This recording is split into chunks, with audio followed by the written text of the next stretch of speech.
అన్న ఇప్పుడు మీరు పద్మశ్రీ అవార్డు పొందారు. అంటే కేంద్రంలో ఉన్నటువంటి బీజేపీ మీకు అనుకూలంగా ఉంది. అంచేత కాంగ్రెస్ ఏ రకంగా ఆలోచిస్తుంది? దీనికి పరస్పర వైరుధ్యంలో మీరు అవార్డు తీసుకుంటున్నప్పుడు ఉద్యమం నడపటానికి ప్రతిబంధకంగా ఉంటుందా, ఉండదా?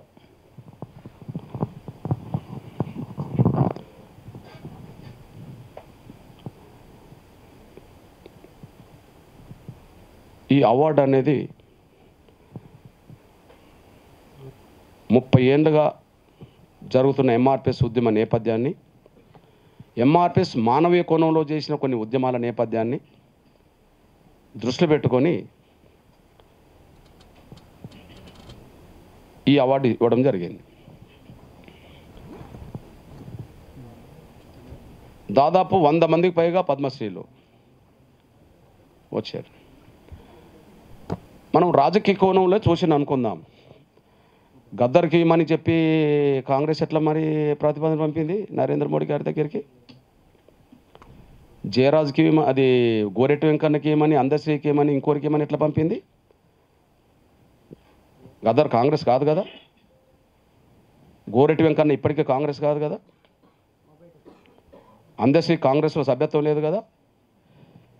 నాకు ఇస్తే బీజేపీ అని వైరుధ్యం చూస్తారు కదా. మరి మన ముఖ్యమంత్రి చెప్తుండ్రు కదా, మేము ప్రతిపాదన పంపాము, బీజేపీ ఒప్పుకోలేదు అని కేంద్రం అంటే వాళ్ళకి వస్తే మరి వైరుధ్యం ఉండదా?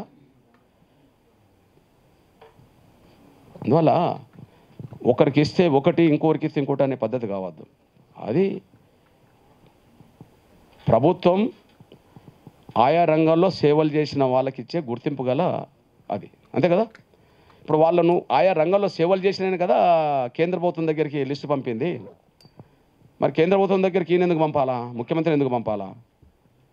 కేంద్ర ప్రభుత్వం బీజేపీ కదా భయ్యా, కదా. మాకిస్తే బీజేపీ అని చెప్తున్నావు కదా, మరి వాళ్ళకి ఇప్పిస్తానని నువ్వే కదా.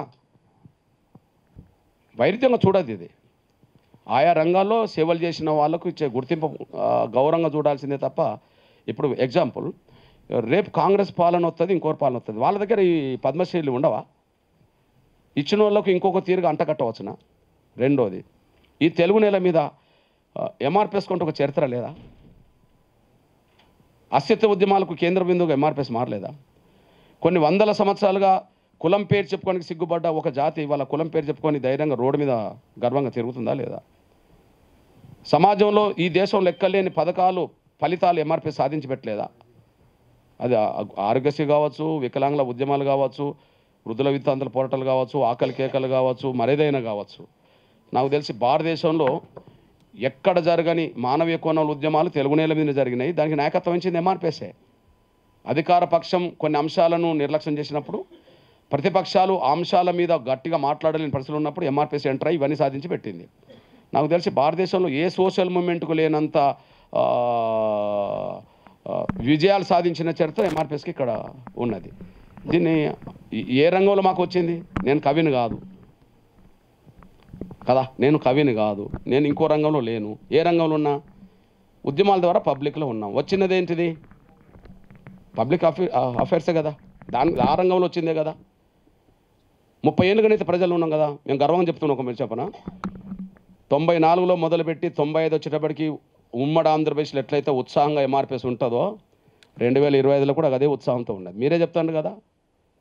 ఇప్పుడు మేమే లక్ష అన్నాం డప్పులు, లక్షలను మళ్ళీ మేమే మారుస్తున్నాం కదా. 1,00,000 డప్పులు అని చెప్పి 1000కు రాలే మేము. 1,00,000 డప్పులని మళ్ళీ లక్షలకు వెళ్ళబోతున్నాం. ఇప్పుడు అన్నోళ్ళు చెప్పినారు 1500 మంది గొంతులు అన్నిటే అది కరెక్ట్ లేదని చెప్పి. దాన్ని ఏమంటున్నావు? వర్గీకరణ లక్ష్యం మాదిగలది 57 కులాలది కావచ్చు, కానీ అందరు మద్దతు ఇస్తున్నారు. కోట్ల మంది ఆకాంక్షలు కదా ఇది. అందువల్ల భారతదేశంలో ఏ సోషల్ మూమెంట్ ఎదుర్కోలేని సవాళ్ళు ఎదుర్కొన్నది. మళ్ళీ ఇది నిర్బంధాలు ఎదుర్కొన్నది, కుట్రలను ఛేదించింది, కుతంత్రాలను ఎదుర్కొన్నది, వెన్నుపోట్లకు గురైంది, ముందు పోట్లకు గురైంది, అడ్డంకులు వచ్చినాయి, పాలకులు నిర్బంధం పెట్టిండ్రు. విప్లవోద్యమం తర్వాత తెలుగు నేల మీద నిర్బంధానికి గురై 1000 మంది అరెస్టులైన సందర్భాలు ఎంఆర్పిఎస్కే ఉన్నది ఈ 3 దశాబ్దాల్లో.